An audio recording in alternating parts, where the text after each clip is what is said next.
நீண்ட காலமாக நிலுவையில் உள்ள ஐநா அமைப்பின் சீர்திருத்தத்தை 5 நிரந்தர உறுப்பு நாடுகள் தடுப்பது முறுகிய பார்வையாகும் என்று வெளியுறவு அமைச்சர் ஜெய்சங்கர் குற்றம் சாட்டினார்.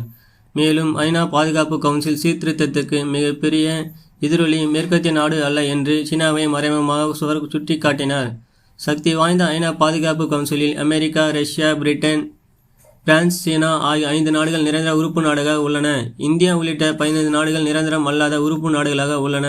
இதில் 5 நிரந்தர உறுப்பு நாடுகளுக்கு வீட்டோ அதிகாரம் உள்ளது. அதன் மூலம் ஐநா சபையில் கொண்டு வரும் எந்த ஒரு தீர்மானத்தையும் இந்த நாடுகள் வீட்டோ அதிகாரத்தை பயன்படுத்தி தோல்வியுற செய்ய முடியும்.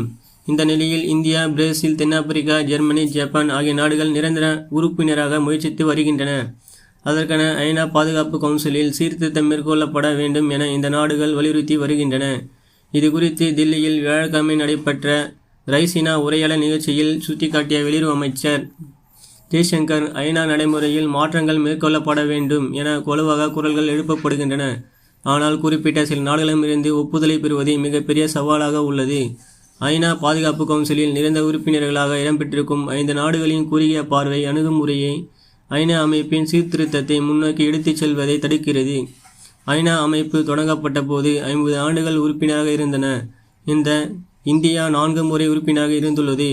அதன் பிறகும் எப்படி நிரந்தரமில்லா உறுப்பு நாடாக இந்தியா தொடர முடியும்?